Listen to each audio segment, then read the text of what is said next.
Assalamualaikum warahmatullahi wabarakatuh. Selamat pagi anak-anak. Pada pertemuan kali ini kita akan membahas tentang sistem penjualan tunai. Karena dalam dunia perdagangan itu ada dua jenis, ada penjualan tunai dan penjualan kredit. Pengertian daripada sistem penjualan tunai adalah sistem yang diberlakukan oleh perusahaan dalam menjual barang dengan cara mewajibkan pembeli untuk melakukan pembayaran terlebih dahulu sebelum barang itu diserahkan kepada pembeli. Jadi pembeli tidak akan menerima barang seandainya ia belum membayar harga sesuai dengan kesepakatan. Itu kira-kira secara sederhana yang dimaksud dengan penjualan secara tunai. Di dalam penjualan tunai itu ada SOP atau standar operasional prosedur atau cara-caranya, meskipun nanti setiap perusahaan itu punya SOP tersendiri. Namun secara umum untuk sistem penjualan tunai itu ada 5 langkah. Pertama, ada prosedur order penjualan. 2. Prosedur penerimaan kas. 3. Prosedur penyerahan barang. 4. Atau SOP pencatatan penjualan. Dan yang terakhir adalah prosedur pencatatan penerimaan kas. Mari kita bahas satu persatu tentang prosedur dalam sistem penjualan tunai. Yang pertama, prosedur order penjualan. Langkah yang pertama yang dilakukan, pertama menulis data mengenai tanggal, kode barang, jenis, kuantitas, dan harga satuan, dan juga harga total barang. Itu di dalam nota ataupun di dalam faktur. Kemudian menggunakan faktur penjualan tunai dengan cara mengisi formulir terlebih dahulu dari 1 lembar. Ini biasanya kalau formulir itu faktur atau nota itu dibuat lebih daripada 1 lembar.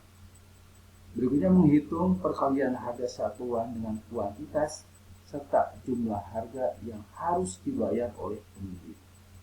Dan yang terakhir dari prosedur penjualan, memberi kode dengan cara mencantumkan kode buku pada faktur penjualan ini di dalam pembukuannya. Berikutnya ya, yang kedua, prosedur penerimaan kas atau langkah-langkahnya. Pertama, menulis data mengenai jumlah uang yang diterima oleh kasir dalam pita register atau cash register atau kasa, dan nanti membubuhkan cap lunas pada faktur penjualan tunai. Tapi tidak semuanya harus pakai cap lunas ya. Ini mungkin hanya salah satu contoh saja. Kemudian menghitung jumlah uang tunai yang diterima dari pembeli. Hati-hati, uangnya itu apakah asli atau palsu ya. Kemudian membandingkan jumlah harga yang harus dibayar oleh pembeli yang tercantum dalam faktur penjualan tunai dengan jumlah uang tunai yang diterima oleh bagian kas. Ini dihitung hati-hati ya di dalam penghitungan uang. Yang berikutnya, SOP dari sistem penjualan tunai adalah prosedur penyerahan barang. Pertama, menulis data mengenai penyerahan barang dengan cara membubuhkan cap sudah diambil pada faktur penjualan tunai. Ini yang dikatakan sudah diambil oleh konsumen atau pelanggan. Cap nanti ada cap sudah diambil.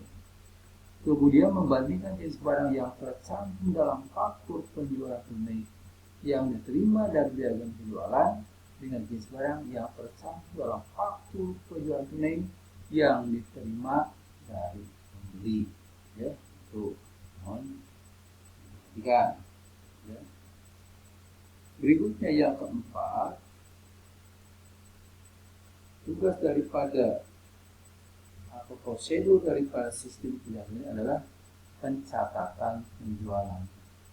Pertama, itu bisa dicatat data tanggal penjualan jenis, kode, kuantitas, harga satuan, dan harga total dalam jurnal penjualan. Ini kalau sudah masuk di dalam pembukuan akuntansi, artinya pencatatan. Membandingkan jumlah harga yang harus dibayar oleh pembeli, kemudian memiliki angka pembayaran yang tercantum dalam faktur penjualan tunai dengan jumlah uang yang terima oleh kasar sesuai dengan yang tercantum dalam berita register.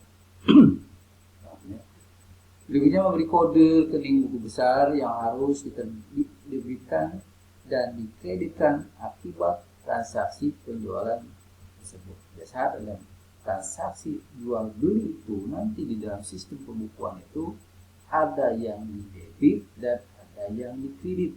Di debit itu adalah masuk, di kredit buat dikeluarkan.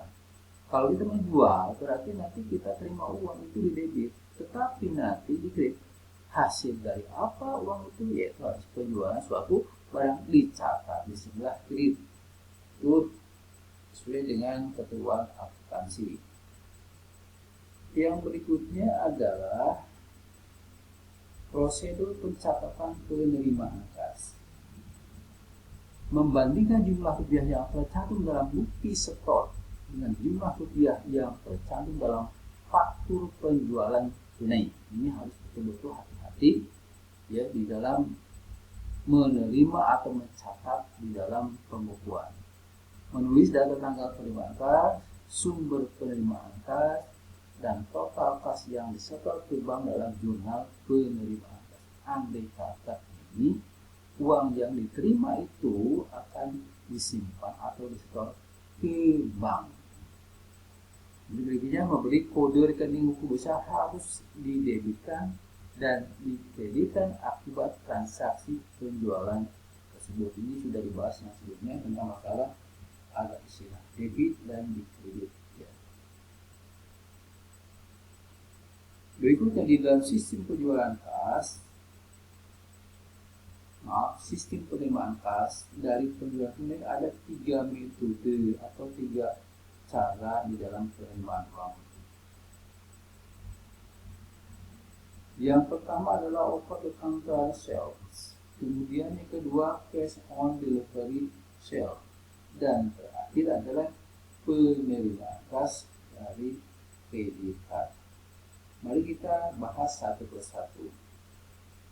Di dalam prosedur penerimaan kas dari atau dengan over the counter sale adalah pembeli datang ke perusahaan melakukan pembelian barang atau produk yang akan dibeli dan melakukan penyerahan atau pembayaran ke kasir dan kemudian menerima barang yang dibeli. Artinya ini langsung dibayar di tempat pembayaran atau di kasa atau kasir.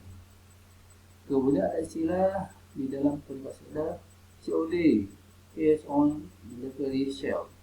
Artinya pembeli melibatkan pihak ketiga, baik itu pos atau perusahaan angkutan umum atau akuntansi di dalam penyerahan dan penerimaan kas dari hasil penjualan. Kita sekarang di dalam bisnis online itu kebanyakan itu sekarang COD ya.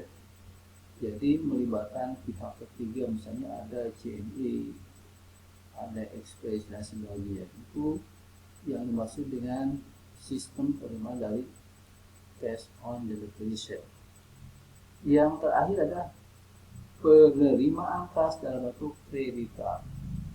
Ini jelas yang namanya kredit card ini berbentuk kartu, yang kartu ini dibuat oleh suatu bank yang bekerja sama dengan suatu perdagangan atau penjualan atau swalayan. Atau juga kartu kredit sini tidak hanya untuk belanja ya, untuk bepergian dan liburan itu banyak jenisnya.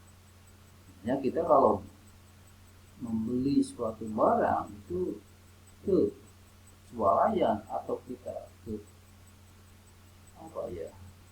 untuk bepergian, kita bisa ini membuat kartu kredit ke bank.